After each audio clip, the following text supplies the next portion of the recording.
बिस्मिल्लाहिर्रहमानिर्रहीम। अस्सलाम वालेकुम friends, welcome back to my channel Quran for humanity. आज की इस वीडियो में हम देखेंगे कि इस्लाम में फिरकों का आगाज कैसे हुआ। नेस नबी करीम सल्लल्लाहु अलैहि वसल्लम की वफात के बाद कौन कौन से मेन फिरके वजूद में आए और उनकी आगे तकसीम कैसे हुई। फिरकों की वजह से मुसलमानों को क्या क्या नुकसान उठाने पड़े और आखिर में हम ये भी देखेंगे कि इन फिरकों को लेके अल्लाह ताला की रजा क्या है और हमें कौन सा रद्द-ए-अमल इख्तियार करना चाहिए। तो दोस्तों, नबी करीम सल्लल्लाहु अलैहि वसल्लम की जिंदगी में किसी किस्म का कोई फिरका वजूद में नहीं था, लेकिन आप सल्लल्लाहु अलैहि वसल्लम की वफात के बाद इस्लाम की तकसीम बुनियादी तौर पर खिलाफत के मसले पर हुई। मुसलमान में खिलाफत पैदा हुई कि नबी करीम सल्लल्लाहु अलैहि वसल्लम की वफात के बाद क़यादत किसको मिलनी चाहिए। कुछ मुसलमानों ने हजरत अबू बकर रज़ियल्लाहु तआला अन्हु की बैत की और वो पहले खलीफा बने। उनको अहले सुन्नत अल जमात कहा जाता है। दूसरी तरफ कुछ लोगों ने हजरत अली अलैहिस्सलाम की बैत की और उनको खिलाफत का ज्यादा हकदार समझा। इस गिरोह को शिया कहा जाता है। तीसरा बड़ा फिरका हारजी फिरका था। ये फिरका जंगे जमल और जंगे सफीन के दौरान पैदा हुआ था, जब हजरत अली अलैहिस्सलाम और अमीर मुआविया के दरमियान इख्तिलाफात बढ़ गए थे। हारजियों ने हजरत अली अलैहिस्सलाम की खिलाफत को तस्लीम किया था, लेकिन फिर जब हजरत अली ने मुआविया के साथ सुलह की तो हारजियों ने इसे गुनाह समझा और इनसे अलग हो गए। इनका अकीदा था कि कोई भी हुक्मरान जो अल्लाह के अहकाम के मुताबिक अमल ना करे वो इस्लामी रियासत का कायद नहीं हो सकता। इसके बाद उन्होंने हजरत अली अलैहिस्सलाम के खिलाफ बगावत शुरू कर दी। चौथा बड़ा फिरका कादियानी फिरका है, जिसे अहमदी भी कहा जाता है। एक मुतनाज़ा और जदीद दौर में पैदा होने वाला वो फिरका है जिसकी बुनियाद मिर्जा गुलाम अहमद कादियानी ने रखी थी। इस जमात का बाकायदा आगाज 1889 में हुआ। कादियानी फिरके का अकीदा नबी की इस्तिलाह को लेकर मुख्तलिफ है। कादियानी मानते हैं कि नबी आखिरुल ज़मा हजरत मोहम्मद सल्लल्लाहु अलैहि वसल्लम के बाद नबी आना मुमकिन है और मिर्जा गुलाम अहमद ने इस पर खुद को नबी करार दिया। लेकिन बाद में 1974 में पाकिस्तान में एक कानून पास किया गया जिसके तहत कादियानियों को गैर मुस्लिम करार दे दिया गया। तो नाजरीन, सबसे पहले हम अहले सुन्नत के बारे में जानते हैं डिटेल के साथ। मुसलमानों में तकरीबन 87 से 90% लोग सुन्नत अल जमात से ताल्लुक रखते हैं। सुन्नी लफ्ज सुन्ना से निकला है, जिसका मतलब नबी पाक सल्लल्लाहु अलैहि वसल्लम और इनके तमाम असहाब की तालीमात पर अमल करना है। सुन्नी मकतब फिक्र के 4 बड़े इमाम हैं, जिनके नाम इमाम अबू हनीफा, इमाम मालिक, इमाम शाफी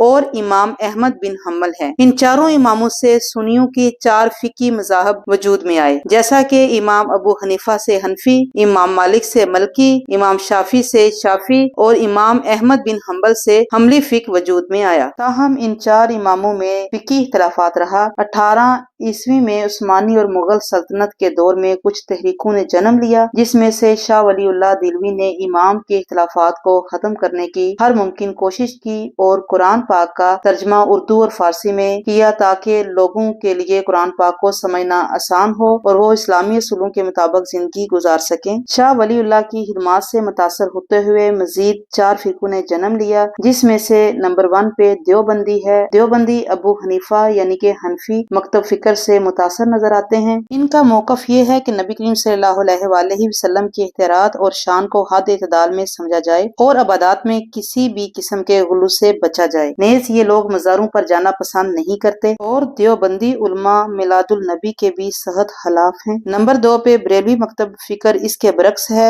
जिसके बानी हजरत इमाम अहमद रजा खान बरेलवी थे। अहले सुन्नत का तीसरा बड़ा फिरका अहले हदीस है, जिनके मुताबिक तमाम मुसलमानों को कुरान और सुन्नत के मुताबिक ही अमल करना चाहिए। इनके नजदीक इस्लाम का सही तरीका कुरान और हदीस ही है और इन्हें किसी इमाम या फिक्का की तकलीद करने की जरूरत नहीं है। सिंपल इनके मुताबिक नबी करीम सल्लल्लाहु अलैहि वसल्लम या किसी दूसरे बुजुर्ग की ज़ियारत करना या इनसे शफात की दरख्वास्त करना गैर इस्लामी है। अहले सुन्नत का चौथा बड़ा फिरका वहाबी है। वहाबियत की बुनियाद शेख मोहम्मद बिन अब्दुल वहाब ने उठाई थी। वहाबी हजरात का अकीदा है कि मुसलमानों ने कई बिदअत और रसूम को अपनाया है जो कि असल इस्लाम के मुताबिक नहीं है। इन्होंने इस्लामी माशरत में मौजूद गैर जरूरी रसूम और इबादत जैसे कब्रों की जियारत, औलिया इकराम की इज्जत और नबी करीम सल्लल्लाहु अलैहि वसल्लम की शान में गुलू को तर्क करने की कोशिश की। दरअसल अहले हदीस और वहाबी हजरात इमाम अहमद बिन हम्बल की तकलीद में ना होने के बावजूद इनके नजरियात और असूल कुछ हद तक इमाम अहमद बिन हम्बल के असूलों से हम आहंग हैं, क्योंकि इमाम अहमद ने भी हदीस की बुनियाद पर अमल करने को तरजीह दी थी, इसलिए इनका ताल्लुक हम्बली फिका से समझा जाता है, खास तौर पर इस हवाले से कि वो हदीसों पर ज्यादा जोर देते हैं। सुन्नत को ओवरऑल स्टडी करने के बाद इस बात का बखूबी अंदाजा होता है कि अहले सुन्नत में आले रसूल की बजाय सहाबा इकराम और नबी करीम सल्लल्लाहु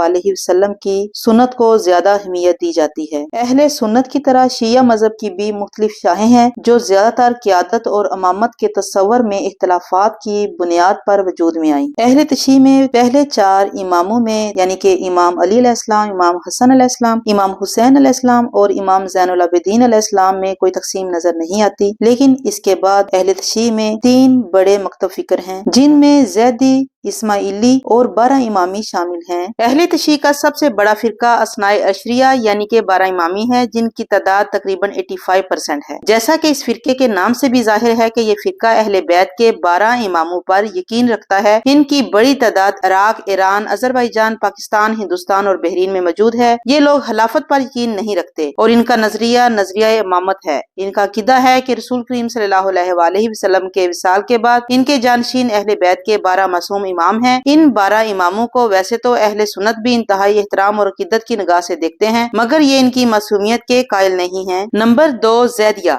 अहले तशीह के इस फिरके में हजरत इमाम ज़ैनुल आबिदीन की इमामत तक पहले वाले फिरके यानी असनाए अशरिया से इत्तफाक पाया जाता है। इमाम ज़ैनुल आबिदीन के बाद ये लोग मोहम्मद बाकर की बजाय इनके भाई इमाम ज़ैद बिन ज़ैनुल आबिदीन की इमामत के कायल हैं। अहले तशीह के तमाम फिरकों में ये फिरका अहले सुन्नत के सबसे ज्यादा करीब समझा जाता है। ये लोग अहले बैत के 12 इमामों पर यकीन तो रखते हैं मगर इनकी मासूमियत का अकीदा नहीं रखते। नंबर 3, इस्माइलिया। शिया हजरात का ये ग्रोह अहले बैत के छठे इमाम यानी हजरत इमाम जाफर सादिक की इमामत तक पहले वाले ग्रोह यानी असनाए अशरिया शियों से ही मुतफिक है। ताहम इन दोनों फिरकों के दरमियान इख्तलाफात इस वक्त शुरू हुआ जब हजरत इमाम जाफर सादिक की वफात के बाद इस्माइली ग्रोह ने इनके बेटे इस्माइल को अपना इमाम माना, जबकि असनाए अशरिया फिरके के मुताबिक इमामत हजरत इमाम मूसा काजिम के हिस्से में आई थी और इस तरह इन दोनों फिरकों की राहें जुदा जुदा हो गईं। इस्माइली फिरके की बुनियाद इमाम इस्माइल के पैरोकारों ने रखी थी और वो इस बात पर यकीन रखते हैं कि इमाम इस्माइल के बाद इनकी नस्ल से ही इमामों का सिलसिला जारी रहा। बाद में इस्माइली भी मुख्तलिफ फिरकों में बट गए जिसमें से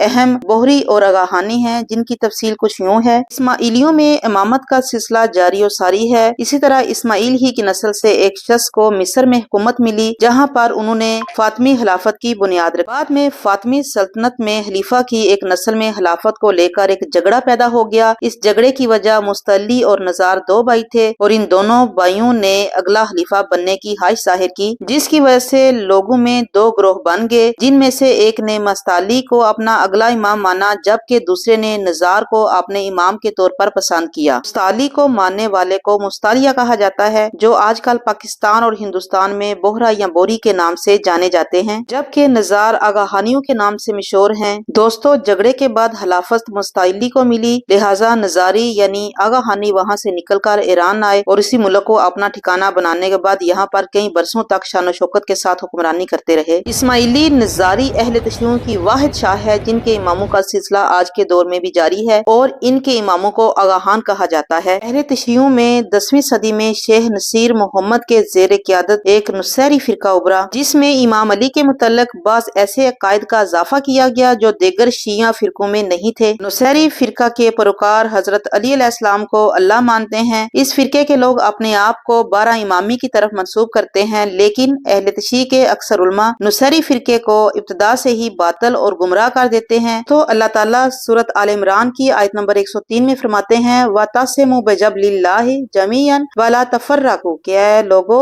अल्लाह की रस्सी को मजबूती से थामे रखो और तफरके में ना पड़ो। कुरान पाक ही अल्लाह की मजबूत रस्सी है जिसको पढ़ने से हम हर किस्म के तफरके से बच सकते हैं। इसके अलावा नबी करीम सल्लल्लाहु अलैहि वसल्लम की हदीस सुकलैन है जिसमें आप सल्लल्लाहु अलैहि वसल्लम फरमाते हैं कि मैं तुम में 2 चीजें छोड़कर जा रहा हूँ, बस जब तक तुम इन दोनों पर अमल करते रहोगे तो तुम गुमराह नहीं होंगे। ये 2 चीजें कुरान पाक और अहले बैत हैं और अहले बैत ही वो इनाम याफ्ता लोग हैं जिसका जिक्र अल्लाह ताला ने सूरत अल फातिहा में किया है। यहाँ जरूरत इस बात की है कि हम कुरान पाक को तर्जुमे के साथ पढ़ें, उसको समझने की कोशिश करें और उसके साथ साथ अहले बैत की जिंदगियों का मुतालिया करें ताकि हम अपनी जिंदगियों को आसान बना सकें और मुख्तलिफ फिरकों से बच सकें। ऐसा करने से न सिर्फ हम अपनी आखिरत को बेहतर करेंगे बल्कि दुनिया में भी पुरसुकून जिंदगी गुजार सकते हैं। हम मुसलमान भाई चारे के साथ रह सकते हैं। जब फिरकों की झंझट नहीं होगी तो गैर मुस्लिम आसानी से इस्लाम कबूल कर सकते हैं। मुसलमान औरतों की शादियों के मसाइल कम होंगे और मस्जिदें आबाद होंगी। इस्लाम बहुत प्यारा मजहब है और अल्लाह ताला ने दीन इस्लाम हमारे लिए चुना। अल्लाह ताला हमें मुसलमान की मौत नसीब करे। आमीन या रब्बल आलमीन।